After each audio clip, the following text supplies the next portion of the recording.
Hey everybody, welcome back to the shop. It's been a few days of transmission work.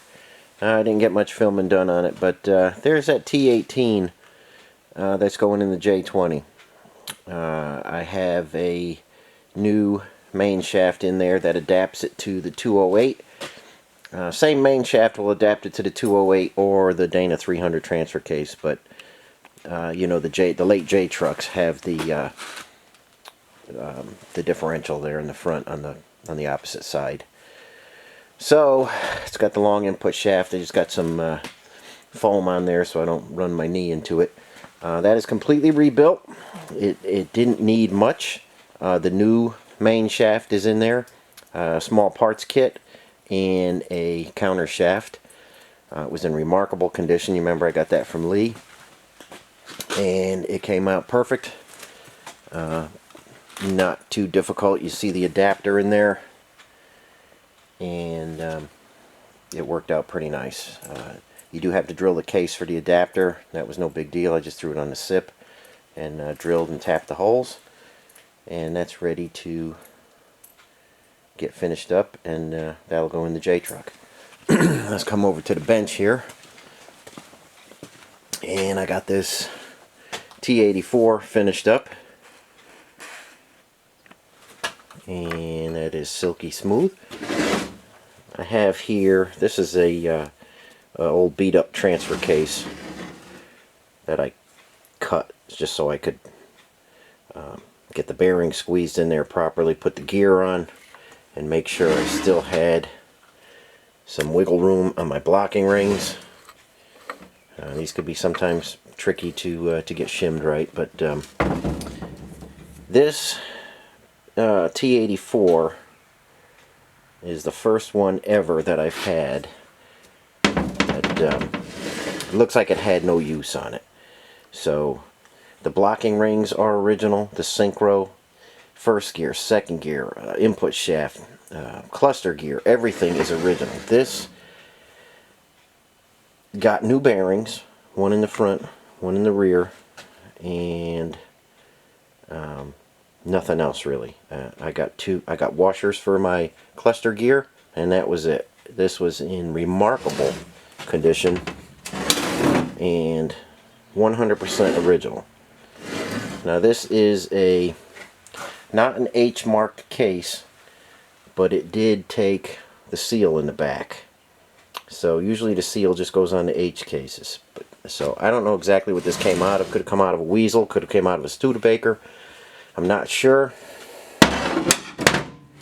It's got a really curved shifter handle. I'm not sure what that came out of. But there's a transfer case. That's all apart. That's kind of beat up. But like I say, gears and stuff aren't bad. Emergency brake is just grease soaked. And there is, again, the GPA bilge pump PTO right there. So this all came as an assembly, and this came from Doug. I don't know if you remember, I told you I got this from a viewer that stopped over, and he said it had been sitting outside for like 30 years, and amazingly there was a little bit of water in there, but there was still that thick heavy grease in there, gear oil, and it really preserved this thing. So this is one silky smooth T84, and I'll finish up the transfer case.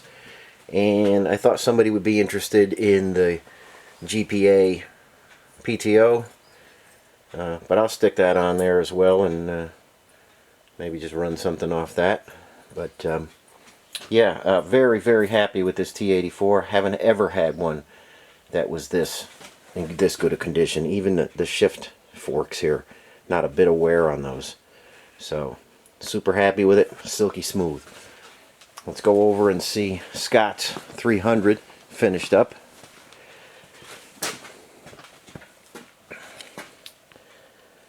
Okay, we've got the twin stick on there. Everything is perfect in there. Now, one thing I did, and all you guys that think the world is going to stop spinning and explode because I took the interlocks out, you know, look away now. So the interlocks are out. Here they are right there. And that allows us to have 2 low. Let me see if I can shift that for you. Hang on, a little tricky. Okay. Right there, we got 2 low.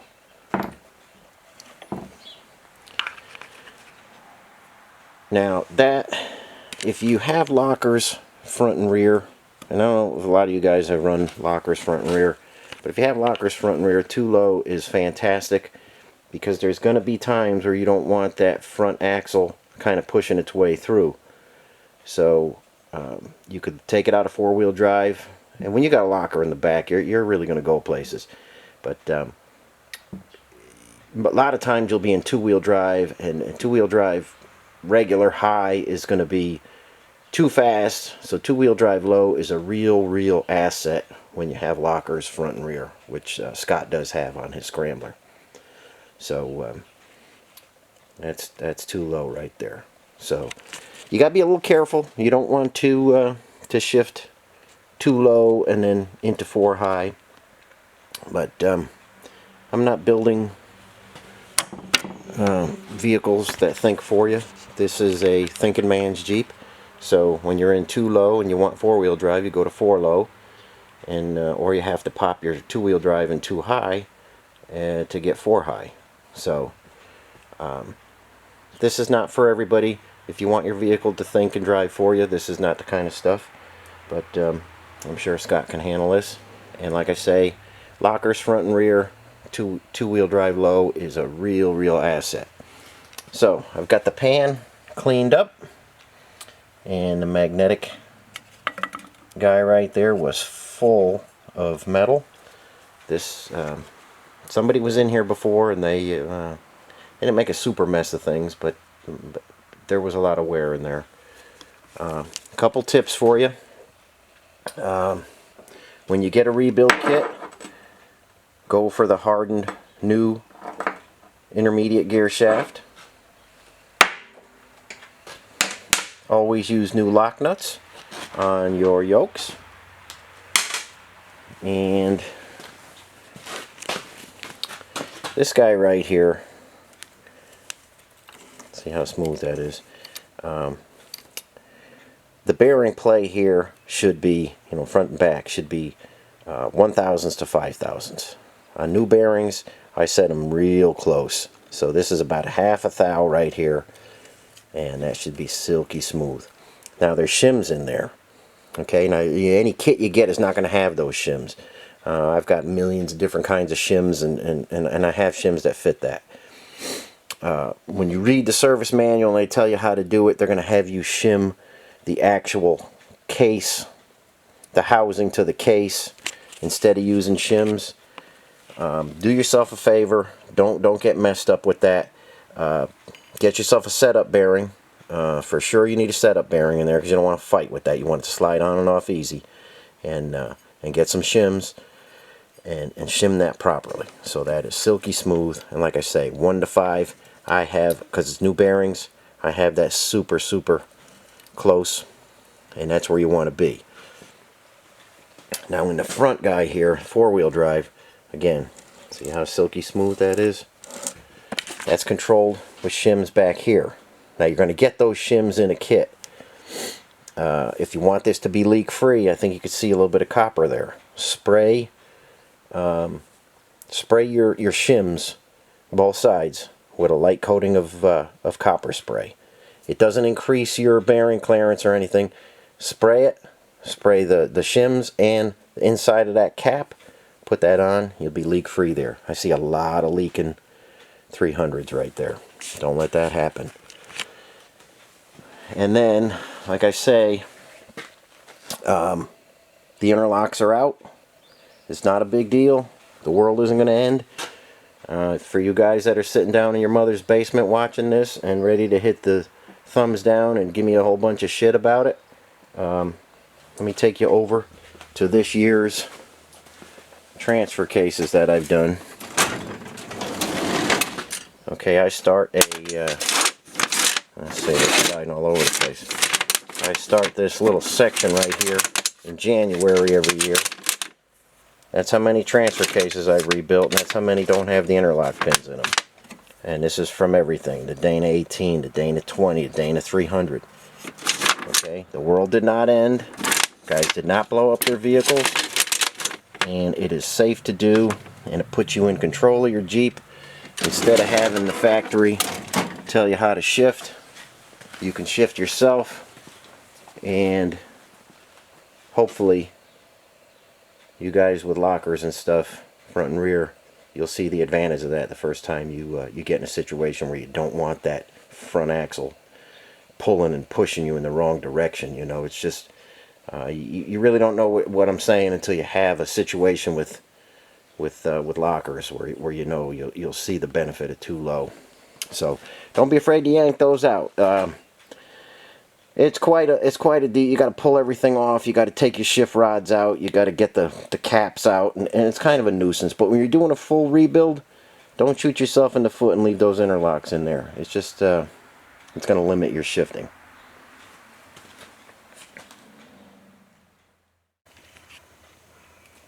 Okay, guys, I got the transmission ready to go. Transfer case is ready to go on there.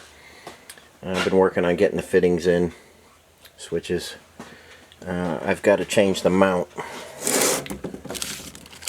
and on the automatics it's easier to do that without the transfer case on there. So that's the mount and stuff should be here hopefully tomorrow.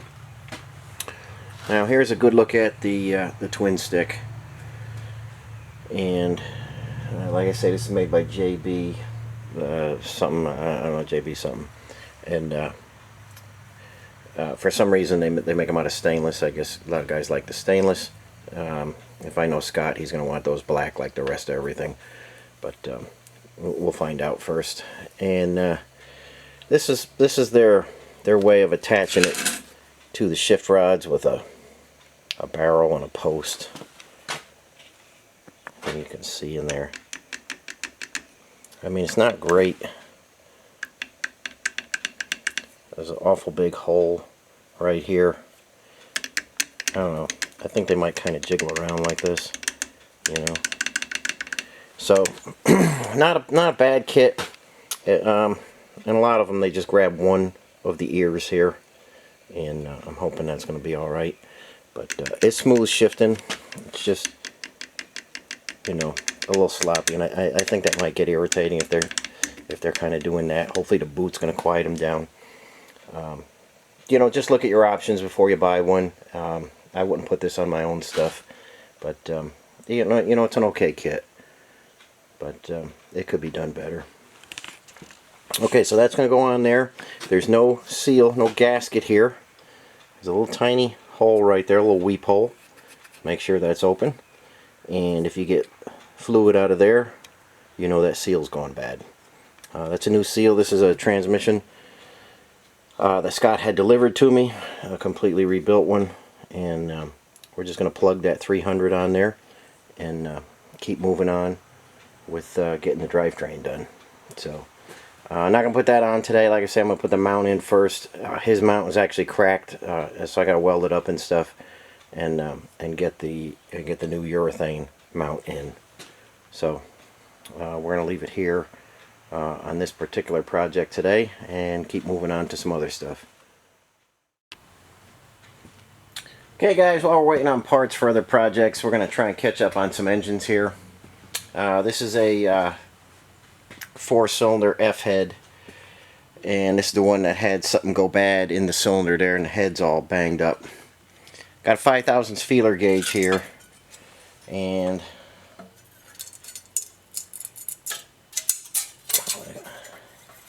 can get that guy sailing under here,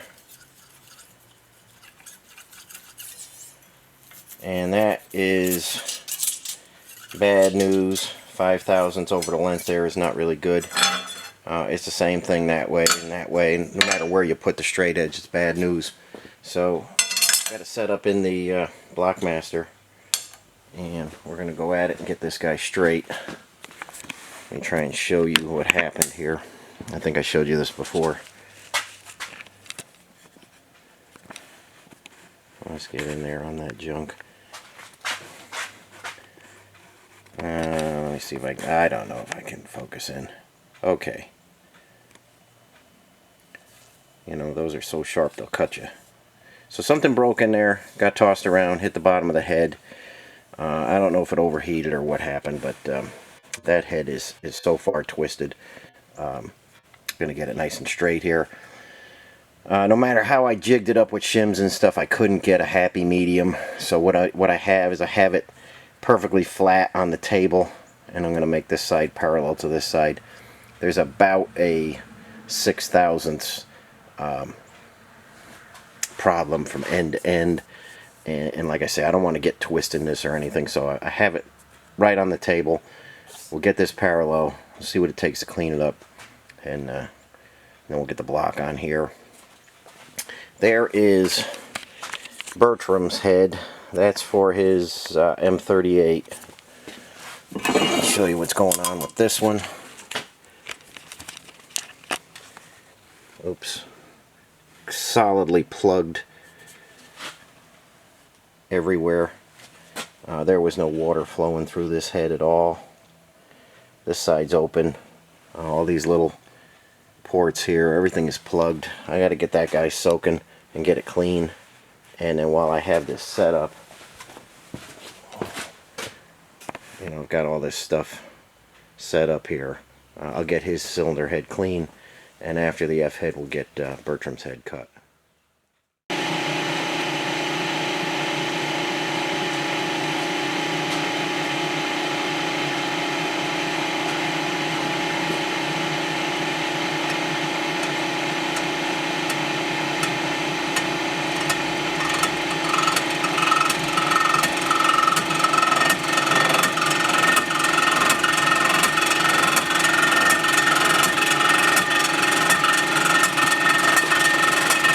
Just starting to cut. You can tell already the head is quite uneven, and we're just going to go nice and slow. I got this set for about a 2000s cut right now. I don't know where the ups and downs are exactly, so we're just going to cruise across here. It's going to take a while, so I'll show you the first pass in just a second.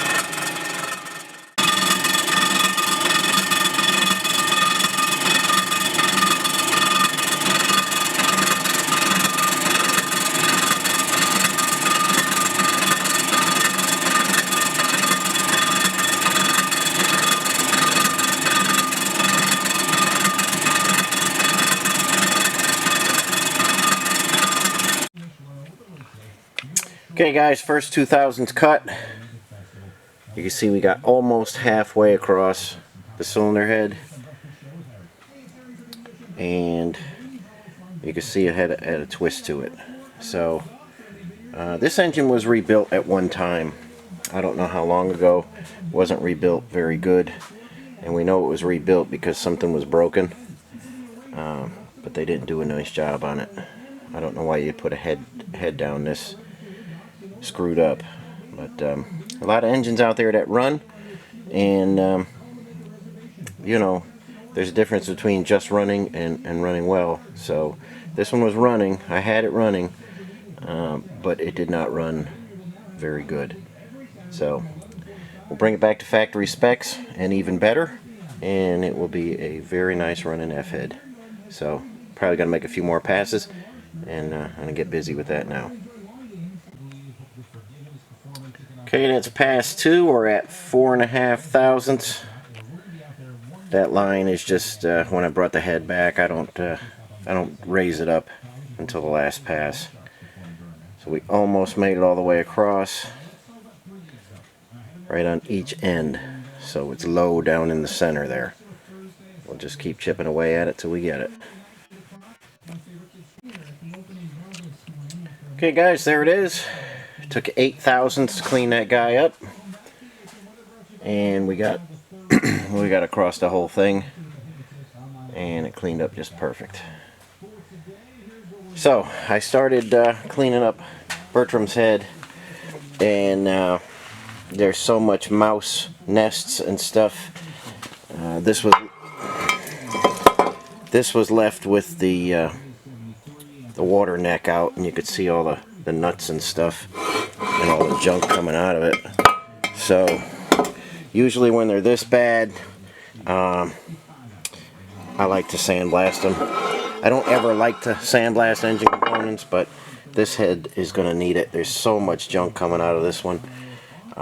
It's going to rain today and tomorrow, so I'll get on this as soon as the weather's nice again and get that cleaned up a little better. I really need to blow in there with some air and some grit and get all the junk out, and we'll leave this set up here. We'll leave the table in place, and then we'll get it sandblasted and milled. So hang in there, Bertram. Things are happening. Let's take a peek at your engine. It's completely apart now. There's your engine, Bertram. Super grimy, so we gotta get this cleaned up as well. But not too bad. It'll get a nice bath, and then we'll start assembly. This is the F head that cylinder head goes to, and we're making progress on all the engines that are in here. There's quite a few of them, but we're making progress. Good, guys. The day keeps getting interesting. This is a quickie throw together in just an hour or so. T90 out of some used parts to get a guy back on the road. They're coming to pick that up now. So I've got it so the bearing doesn't come out the back. Use the best of my used parts, and that should get them on the road again. Just a driver, just an off-road rig. But we're going to be moving around and taking a look at things, and tell you a little about yesterday. There's Scott's scrambler on the lift as always. And yesterday, Adolfo's 2A project left here. There goes Travis's motor, still sitting waiting for him. So I get my buddy and a friend to get Adolfo's 2A loaded up, all the parts, all the painted stuff, the hood, the windshield, the fenders, the grill, and everything. We carefully wrapped everything up. Let's go over here and take a look at this 3B from Doug brought this. And so Adolfo has been here many times, doesn't tell me, and he doesn't complain about anything, likes the way things are going. Showed him the body as it was being built. Showed him the paint job, never complained. And the delivery guys get there, and he starts bitching. Oh, that's not my body, those aren't my fenders, that's not my hood. Now, his hood was mangled, his fenders were mangled, and I told him I was getting new ones. He actually came up and picked up all his old parts. Then he starts bitching to the driver. Oh my God, he screwed me, he took all my good parts, he gave me all these new parts. And that's just crazy talk. But here's the situation. I do the best I can for my customers. And if there's anybody in the shop right now that is unhappy with anything I'm doing for them, then please just come and get your shit out of here. I know that's not you, Scott. You're my only best customer right now. I still got the trim tag on this guy. Champagne poly color on this one. This is a 62, I believe. Snowplow on it. And so I'm up front with everybody. I tell people what things are going to be best I can. You know, full restorations get expensive. And I tell people what it's going to cost. And I don't tell people one thing and do another. And it's just a shame what's happening with the world and with people. Somebody's project doesn't get finished because they don't want to pay for it, and then they lash out at me. And that's getting real old. That's getting real old. If you guys remember a few videos back a while ago, I was trying to raise some money for the new building that I'm building. And, you know, steel, concrete, everything gets expensive. So I had some things for sale. Nothing actually sold. But I get this long-time viewer, and he's been watching my videos for a while, and he's like, hey, sends me an email. He's like, hey, I got a guy that would want all your blacksmith equipment. Everything you got, all your hammers, your power hammers, your anvils, everything, every last piece, the tongs, everything.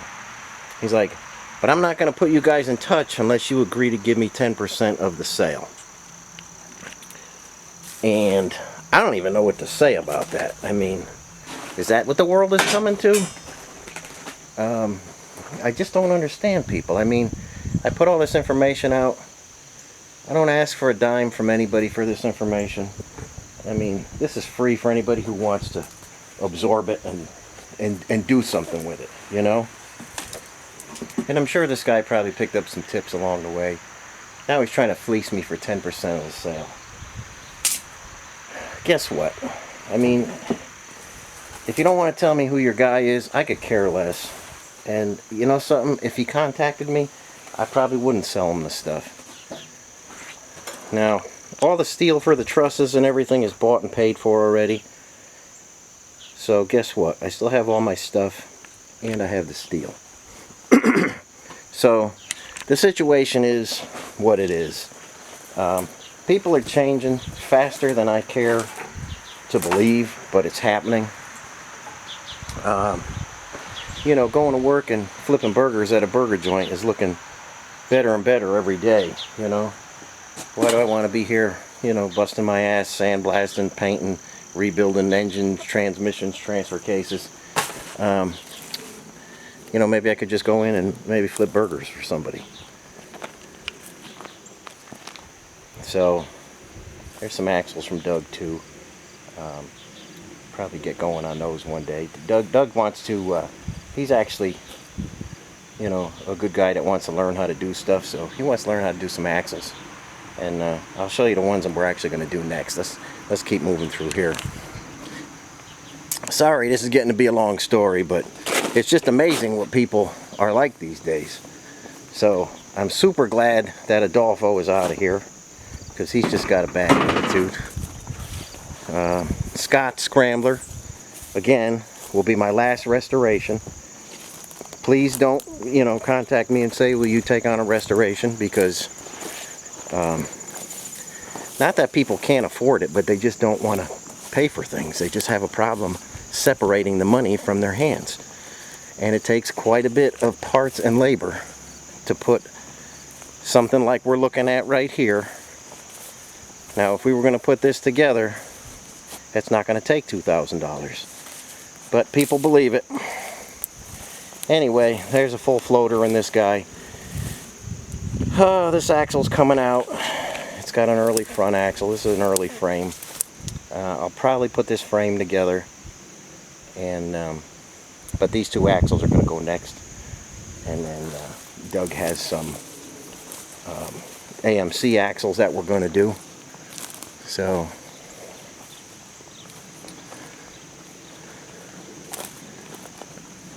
let's go over to this building here.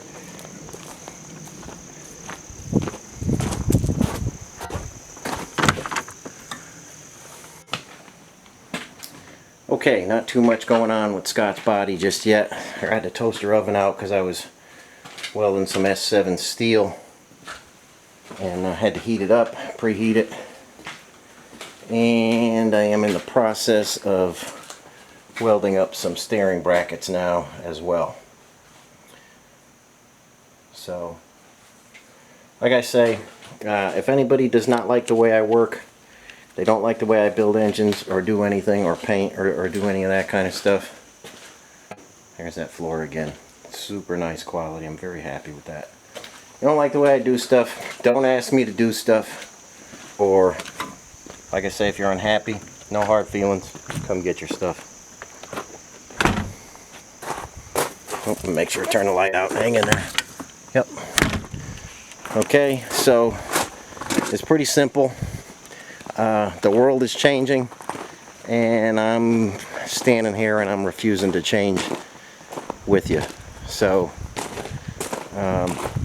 be sure that you want something done. When you ask me to do something, Don't at the point when it's finished decide, oh, I better get some money together, or I don't have it, or something like that. This shop doesn't run on, you know, puffy clouds and dreams and stuff. It takes money for electricity. It takes money for machine payments. I got this SIP machine when the last guy, I remember Jonathan from with that MB project, I mean, they couldn't keep up. They couldn't pay. And so now I have this on a loan and I pay interest every month. Well, guess what? It takes real dollars and cents to run a shop like this. I know you guys probably think you could walk down to any corner and find a shop as well equipped as mine. But when you finally get there, send me a picture and show me all the stuff they got, so that I know that there's shops like this all over the place. Well, I've done digging for years and years, and I know there's not. So don't come here and think things are going to cost nothing and you can pay for it with, you know, bubble gum and unicorns, because it just isn't going to happen. Now, I'm hoping to make more room. The deadbeats are getting shipped out, like I say, Adolfo, and making room for finishing up Scott's project and never doing another restoration for a customer again. Sadly, that's where we've gotten to. Seems like I can do them for myself because I understand what things cost, but I can't do them for people anymore. Hope you guys understand that. I know I rambled on for quite some time, but that's what I have for you today. So thanks for watching, and I'll catch you on the next one.